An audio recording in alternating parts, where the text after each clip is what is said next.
Pozdravljeni, jaz sem Marjan Lopuh, prihajam iz Kopra, iz Slovenije. Sem booking agent že 15 plus let, zastopam DJ-je, zastopam dejansko 30 artistov približno, jih imam na rosterju za vzhodno Evropo. Delujem na vzhodni Evropi, poznam vzhodnoevropski trg in danes bom probal razložiti in pojasniti, zakaj DJ dejansko potrebuje agenta. DJ načeloma potrebuje agenta za to, da razbremeni sam sebe.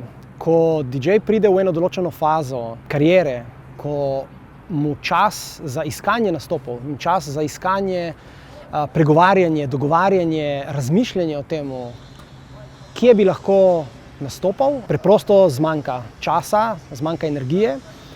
Če se želi fokusirati na studijsko delo, na izdaje, na razmišljanje o svojih kreativnih zmožnostih, potem je booking agent dejansko nepogrešljiv faktor v njegovi karieri.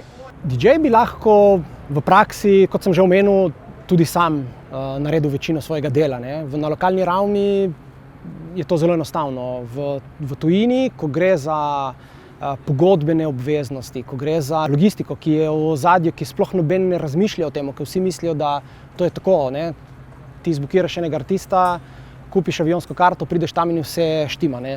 Nič ne štima. To so eni določeni postopki in za tem stojijo tudi določeni ljudje, ki so zaposleni za to delo, ki to delo v bistvu vestno opravljajo in dejansko tudi poznajo, kako to zadevo pravilno izpeljati. Ko pa govorimo o globalni, mednarodni prepoznavnosti in DJ-ju, ki ima že neko kariero, potem pa je dejansko agent zelo pomemben člen. Poleg agenta je tle tudi management. Management je tisti, ki dejansko koordinira vse te zadeve oziroma naj bi koordiniral. In agent je tisti, ki pozna trg, ki pozna organizatorje, ki sledi smernicam, ki sledi festivalom, ve oziroma predvideva, kaj se bo zgodilo v naslednjih 6, 8, 12 mesecih. Je tisti člen, kateri na dnevni bazi dobiva informacije. Ampak jih ne dobiva zato, ker je pač tam in informacije kar letijo k njemu, ampak je tisti, ki te informacije tudi išče. Je tisti, ki informacije zna poiskati. Čisto iskreno povedano, DJ sam do določenih stvari po mojih izkušnjah ne more oziroma ne želi ali pa nima dostopa, največkrat nima dostopa. Da bi si sam iskal kombinacije in da bi sam se dogovarjal in pregovarjal s tem, je time consuming je izredno visok. Artist v bistvu se sam dostikrat, če sem čisto iskren, ne zna obrniti. Dejansko ima veliko pričakovanje do agenta, da bo agent naredil delo za njega. In artist kot tak ni tisti člen, ki bo pošiljal pitch maile do določenih organizatorjev z vsemi preteklimi izdajami ali pa albumi ali pa čemrkoli, ki bi služilo za to, da bi prepričal enega organizatorja, da te bukira pač za nastop. To je vse v domeni enega agenta. To je agent tisti, ki mora to narediti. Pričakuje se od njega, da bo bil samoiniciativen, da bo sam znal zložiti skupaj en mail, da ga bo znal poslati, da bo znal to skomunicirati. Je pa ena zanimiva stvar, da dejansko ogromno materiala pride tudi s strani managementa. In management je tisti, ki pa gradi skupaj z artistom, kaj bi bilo dobro izpostaviti, tako na socialnih mrežah, kot v mailih, v mailing listi, kot v nekih intervjujih. Če jaz rečem, da imam dovolj gradiva od enega artista, da imam njegove pretekle izdaje od 3 mesecev nazaj, da vem, da se ustvarja nov album, da se snema nov album, da bo nov album izdan, to se vse skupaj zapakira v en mail. In ta mail potem pač roma na 1000 in več mailov v upanju, da se potem iz teh mailov, ko bi rekel, pride nazaj povratna informacija. Z te informacije izluščimo, kaj je dobrega, kaj ni dobrega in to serviramo potem bodisi artistu oziroma managementu in rečemo, poslušaj, iz te in te države imamo tak in takšen interes, tle mislim, da bi lahko nekaj naredili in probamo to stvar zapreti. DJ-ju postavi ceno načeloma management. Če ga ima in če ga zastopa, je management tisti, ki dejansko ima neko določeno pričakovanje.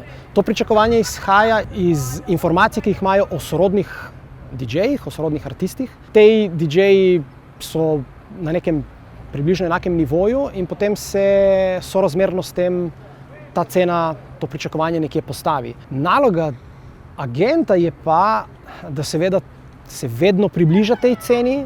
Agent je tisti, ki ima vse vzvode in lahko v bistvu to ceno pričakovano strani menedžmenta spušča ali pa dviga. Ampak da to lahko uspešno naredi, mora dobiti vse potrebne informacije. In vse potrebne informacije so sklop enega booking requesta. Ko organizator, ki želi tega DJ-ja pripeljati v njihov klub, festival, pošlje informacije. In te informacije vsebujejo pomembne točke in to so ponavadi cena vstopnice, kapaciteta in še enih par določenih malenkosti, ki potem lahko agentu dovolijo, da si sam preračuna in reče, pričakovana cena je taka, mi bi radi to ceno, da je višja. Ampak mora biti pozoren in upoštevati tudi v bistvu neke tržne zmožnosti, ker ni vsaka država ekonomsko pripravljena pač plačati ceno, ki jo menedžment pričakuje. Jaz lahko povem iz lastnih izkušenj to, da agent je za eno agencijo nepogrešljiv del in mi smo v bistvu obdržali vse agente. Pomeni, agencija, ki ima 7 pisarn po svetu, je vse agente obdržala. Obdržala je tudi najbolj ključne ljudi iz logistike, vsi ostali pa so si morali pač na žalost poiskati novo službo.